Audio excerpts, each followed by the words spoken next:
صلى الله على محمد.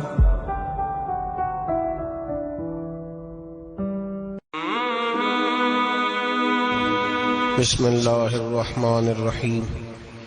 يا أيها الذين آمنوا كتب عليكم الصيام كما كتب على الذين من قبلكم لعلكم تتقون.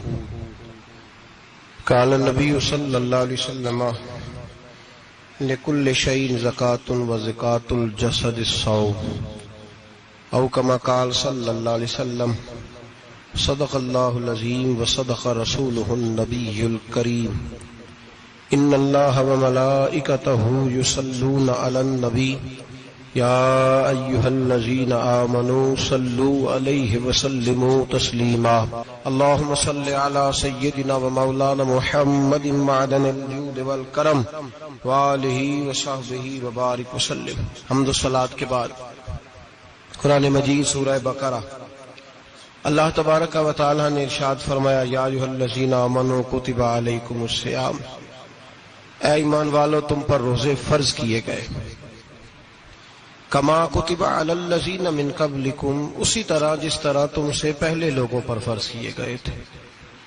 لعلکم تتقون، تاکہ تم پرہیزگار ہو جاؤ، متقی ہو جاؤ، اللہ سے ڈرنے والے بن جاؤ، گناہوں سے بچنے والے بن جاؤ، اپنی زندگی کو رب رسول کے احکامات کی روشنی میں گزارنے والے بن جاؤ. روزہ ایک پریکٹس ہے، ایک مجاہدہ ہے، ایک جد و جہد ہے. جد و جہد کس چیز کی؟ اللہ کی رضا کے مطابق اپنے آپ کو ڈھالنے کی جد و جہد. صوم کا لغوی معنی ہوتا ہے رک جانا. حلال رزق سامنے پڑا ہے، حلال مشروب سامنے پڑا ہے، حلال رشتہ بیوی کا موجود ہے، لیکن ان سب چیزوں سے حالت روزہ میں رکنا، اللہ کی رضا کے لیے رکنا، اس کا نام روزہ ہے. صوم کا معنی رکنے کے ہیں، پرہیز کرنے کے ہیں، بچنے کے ہیں. ہر چیز موجود ہے لیکن اللہ کا حکم نہیں ہے تو لہٰذا کھا نہیں سکتے. تو رب فرماتے جب جائز چیز ہے تو میری مرضی کے بغیر میرے حکم کے نہیں کھا سکتا، تو نے رکنا ہے تو حرام کیسے کھا لیتا ہے؟ جب جائز چیز کے لیے تجھے حکم ہے، میں کہوں تو کھائے گا، میں کہوں تو نہیں کھائے گا. میں نے حکم دے دیا جائز ہے، روٹی ہے، کھانا ہے، گوشت ہے، تیری فریج میں پڑا سارا کچھ، تو با اختیار ہے، منہ میں دانت بھی ہیں، ہضم کرنے کو ہاضمہ بھی ہے، بھوک کی شدت بھی ہے، پر میری اجازت کے بغیر تو کھا سکتا. روزہ رکھ لیا، اب تجھے حکم نہیں کہ تو کھائے. جب جائز چیز میری مرضی کے بغیر نہیں کھا سکتا تو ناجائز کیسے کھائے گا؟ میرے نبی پاک علیہ الصلوۃ والسلام نے اپنے خوبصورت الفاظ کے اندر اس مفہوم کو بیان فرمایا. محبوب پاک صلی اللہ علیہ وسلم فرماتے جس نے جھوٹ نہیں چھوڑا، غیبت نہیں چھوڑی، برائی نہیں چھوڑی، اللہ کو اس کے بھوکے پیاسے رہنے کی کوئی ضرورت نہیں. وہ کاہے کا رکا ہے؟ جب کوئی کام تو اس نے اللہ کی رضا والا کیا نہیں. روزہ رکھ کے دغا کر رہا ہے، روزہ رکھ کے جھوٹ بول رہا ہے، روزہ رکھ کے کم ماپ رہا ہے، تول رہا ہے، دھوکہ دے رہا ہے، رشوت لے رہا ہے، فراڈ کر رہا ہے، حرام کا مال اکٹھا کر کے کہتا ہے اس میں سے چلو 10 دیگیں بھی پکا دیں گے. وہ بھائی جو کام اللہ نے تجھے کرنے کو حکم دیا تھا، جب تو وہ بجا ہی نہیں لا رہا، مقصد روزہ ہی تو حاصل، لعلکم تتقون. روزے کا مقصد یہ ہے کہ تو پرہیزگار ہو جائے. میرے نبی پاک علیہ الصلوۃ والسلام کی بارگاہ عالی مرتبت میں 2 عورتیں آئیں. یہ چیزیں کھا لو. کہنے لگی محبوبہ ہم نے روزہ رکھا ہوا ہے. فرمایا نہیں، تمہارا تو روزہ نہیں ہے. حضور رکھا ہوا ہے روزہ، سحری سے لے کر اب تک کچھ نہیں کھایا، شام تک بھی نہیں کھائیں گی. محبوب نے فرمایا ذرا کہہ تو کرو، الٹی تو کرو. کہہ کی تو ان کے حلق سے خون بھی نکلا اور گوشت کے لوتھڑے بھی نکلے، پھوٹیاں بھی نکلی. نبی پاک نے فرمایا وہاں بیٹھ کے تم نے اپنے جاننے والوں کی غیبت نہیں کی، چغلی نہیں کھائی؟ خاموش ہو گئیں، گردنیں جھک گئیں. نبی پاک نے فرمایا تم نے قرآن نہیں پڑھا کہ جو اپنے بھائی کی غیبت کرتا ہے وہ مردہ بھائی کا گوشت کھاتا ہے؟ تو گوشت کھا کے بھی تمہارا روزہ رہ گیا. کس طرح کا روزہ ہے کہ صاحب روزہ رکھ کے نہ رکھنے والوں پہ تنقید کر رہے ہیں. تراویاں پڑھ کے نکلے ہیں جو کہتے ہیں میں اکیلا ہی نیک ہوں باقی تو محلے میں کوئی پڑھتا ہی نہیں. یہ کیسا تیرا روزہ ہے کہ تو روزہ رکھ کے تو اس کے مقصد کو نہیں سمجھا. لعلکم تتقون. روزہ دار تو وہ ہے کہ روزہ رکھا ہوا ہے, کھانے بھی سے رکا ہے, پینے سے بھی رکا ہے, عمل زوجیہ سے بھی رکا ہے, پھر وہ جھوٹ سے بھی رکے, غیبت سے بھی رکے, بدنگاہی سے بھی رکے, حرام خواری سے بھی رکے ساری چیزوں سے. یہ بتلائیے کہ روزے کی حالت میں اپنی بیوی کے پاس جانا منع ہے تو غیر محرم کو دیکھنا جائز ہے؟ ہمارے ٹی وی پہ میں نے پہلے بھی کہا تھا کہ ہم ٹھیکیدار اور ذمہ دار نہیں ہیں مذہب کے. یہاں ہمارے آنے سے پہلے بھی کوئی بیٹھا تھا, ہم مریں گے تو یہاں ہم سے بڑے بڑے نیک لوگ بیٹھیں گے.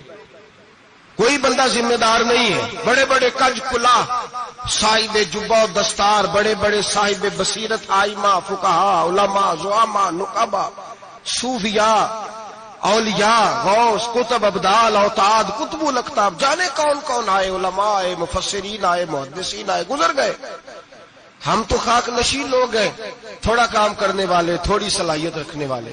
لیکن بھائی اگر کرتے ہیں تو ایک کام کرتے ہیں, ساتھ دوسرا نہیں کرتے. یہ کس طرح کا دین سکھانے لوگ نکلے کہ شوال سے لے کر شعبان تک گانا سنایا جائے گا, شعبان سے لے کر شوال تک ناچ گانا کیا جائے گا, شوال سے لے کر شعبان تک دھما چوکڑی ہوگی, رمضان آئے گا تو حدیثیں سنائی جائیں گی, رمضان آئے گا تو لوگوں کو قرآن پڑھ کے سنایا جائے گا. یہ مذہب باز نہیں ہے کہ گویے مذہب سکھائیں گے, ایکٹر مذہب سکھائیں گے. یہ مذہب باز نہیں ہے کہ ایک گلاس کے اندر پہلے شراب پی لو پھر اسی گلاس میں رمضان آئے تو شہد بانٹنا شروع کر دو. یہ باز نہیں, یہ میرے رسول اللہ کا مذہب ہے.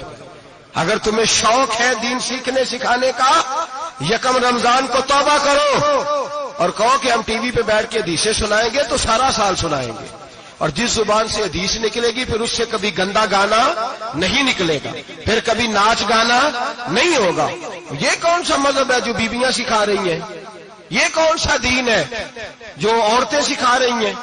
میرے رسول پاک صلی اللہ تعالی علیہ وآلہ وسلم کا وہ مذہب ہے کہ میرے اعلیٰ حضرت فاضل بریلوی رحمت اللہ علیہ نے فرمایا, مرد کے لیے جائز نہیں کہ وہ عورت کی زبان سے میلاد بھی سنے, نعت بھی سنے. مرد کے لیے جائز نہیں, مرد کو مرد سکھائے گا, عورت سکھائے گی تو عورتوں کو سکھائے گی. بے شک آپ سویرے فتویٰ دیجئے کہ چھوٹی سی مسجد میں بیٹھ کے, چھوٹے سے کونے میں بیٹھ کے چھوٹا سا مولوی, اور وہاں تو اتنے بڑے مفتی ٹی وی پہ بیٹھے ہوئے, وہ غلط ہے تو صحیح ہے کیسے ہو گئے؟ سنو, میرے نبی پاک علیہ الصلوۃ والسلام کے مذہب کا حسن یہ ہے کہ اسلام کہتا ہے ایک نظر بی بی کو دیکھا کسی نے غلطی سے تو معافی ہو جائے گی, دوسری نظر شہوت سے دیکھا تو حرام ہے اس کے لیے. وہ پاکستان کا مولوی ہو یا سعودی عرب کا شاہ ہو, کسی کے لیے عورتوں کے بیچ پھرنا اٹھنا بیٹھنا جائز. میرے نبی پاک صلی اللہ تعالی علیہ وسلم نے فرمایا میں عورتوں سے مصافحہ کرنے نہیں آیا, اور میرے نبی پاک صلی اللہ علیہ وسلم نے فرمایا, حضور فرماتے لیکن نا کتا بالکل ناپاک نہیں ہوتا, کتے کا تھوک ناپاک ہوتا ہے یا کتا گیلا ہو جائے تو ناپاک ہوتا ہے, لیکن خنزیر سارا ناپاک ہوتا ہے, کل ناپاک ہے خنزیر. نبی پاک نے فرمایا خنزیر بھی ہو اور گند میں لتھڑا ہوا بھی ہو, پیشاب میں لتھڑا ہوا ہو, گوبر میں لتھڑا ہوا ہو, پخانے اور فضلے میں لتھڑا ہوا خنزیر ہو, اس کا جسم تیرے ساتھ ٹکرا جائے تو اتنا برا نہیں جتنا غیر محرم عورت کا وجود تیرے ساتھ ٹکرا جائے تو برا ہے. اس حد تک میرے نبی پاک صلی اللہ اور گنبد کے معاملے میں فتویٰ دینے والے, یا رسول اللہ کہنے پر کفر کا فتویٰ دینے والے اور بڑی بڑی باتیں کرنے والے خاموش کیوں ہو گئے؟ یا ایھا الذین آمنوا لا تتخذوا اليہود والنصارى اولیاء. رب فرماتا ہے یہودیوں اور عیسائیوں کو دوست نہ بناؤ, یہ تمہارے دوست ہو سکتے, یہ تمہارے سجن ہو سکتے. جب عرش کا مالک کہہ رہا ہے سجن نہیں ہو سکتے تو دوستی کی بات کیسے بڑھا رہا ہے؟ یا رسول اللہ ہمارے سجن کون ہو سکتے ہیں؟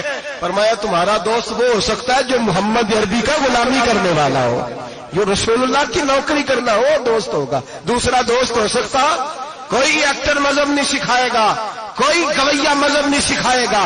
حضرت جناب سیدنا جنید بغدادی بغداد کے پیر سے کسی نے پوچھا تھا آج سے 1100-1200 سال پہلے